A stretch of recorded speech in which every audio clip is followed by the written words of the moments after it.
You probably know, it's an exciting time to be in the market for an affordable flagship phone, but that's never been as true as it is right now. Because of this.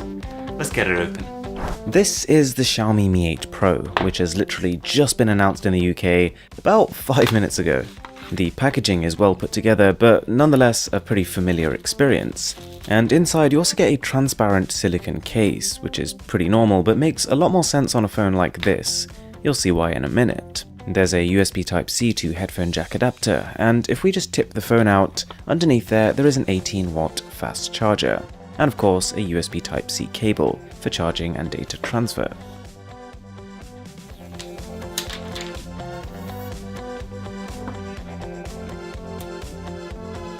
The Mi 8 Pro feels like Xiaomi's equivalent to the OnePlus 6T. Both are in a similar price bracket and both offer in-display fingerprint scanners over their predecessors. And Xiaomi has taken a different approach, using what they call a pressure-sensitive scanner. Unlike other scanners that constantly ping to check whether you've placed your finger on them, this one only activates when it detects pressure, which means it not only saves power, but can also work at just the right moment to speed things up. To be honest, I'm not a massive fan of in-display fingerprint scanners in their current state, but the OnePlus 6T kind of gets away with it because of how fast it is. What surprised me then is that the Mi 8 Pro is just as fast, and the position is actually a bit higher up, which means that I don't have to readjust my grip every time I want to use it, like I do with the 6T. So in a way, it's better than the 6Ts, which is a real achievement considering this is one of that phone's main selling points. Then we've got that transparent back, which is an interesting one. Teardowns have shown that the components you're seeing here aren't the real deal, just plastic cutouts made to look pretty, which in my opinion kind of takes away from the charm of it. At the same time, I'd take this over a solid flat colour any day. It manages to look clean, whilst also appealing to the nerd within me. And while it might look like a toy, it definitely doesn't feel like one. The glass is firm, with next to no flexing. In terms of power, the phone matches up almost perfectly with the OnePlus equivalent. Snapdragon 845, 8GB of RAM, and 128GB of storage. So in terms of gaming, it's not going to run into any issues, but MIUI, the skin on top of Android, doesn't feel quite as snappy as the Oxygen OS on the OnePlus 6T. Not to mention, the playful aesthetic with soft pastel colours is completely at odds with the hardcore circuit board design of the phone. But there are features in the software that I appreciate. Being able to adjust display color temperature using a color wheel is great, and the built-in photo editor has all the features you'd want, plus a few you didn't realize you wanted, like being able to triangulate photos, which turns them into a pretty neat wallpaper.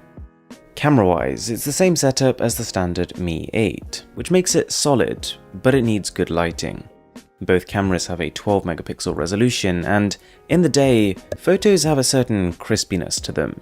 Landscapes and buildings seem to come out really well, but with only an f1.8 aperture and no night mode of any sort, low light is an area where differences with more expensive phones become very clear. Also, video stabilization leaves a lot to be desired, and there's no option to record video at 60 frames per second, even when you set the quality to 1080p. From the front, the phone doesn't look too different from cheaper phones like the Pocophone F1, which is to say it's not bad, but also pretty unsurprising. Like the Pocophone, you do get an infrared face scanner hidden in that notch. The Mi 8 Pro has a 6.2-inch 1080p AMOLED display, which reaches a brightness of 600 nits, so you're generally okay outdoors, but at the same time you won't confuse it for the Galaxy Note 9's display, which can reach about 710. What worries me though is the battery. While the standard Mi 8 had a 3400 mAh capacity, this phone has only 3000, and my suspicion is that it's smaller here so they could fit that fake circuit board in. It's not the end of the world, and it is somewhat helped by support for Qualcomm Quick Charge 4 Plus, so a full charge shouldn't take much longer than an hour. So, this is not a full review, but so far the Mi 8 Pro feels like a very good phone, but just one that's a little bit lost in this new wave of other very good phones.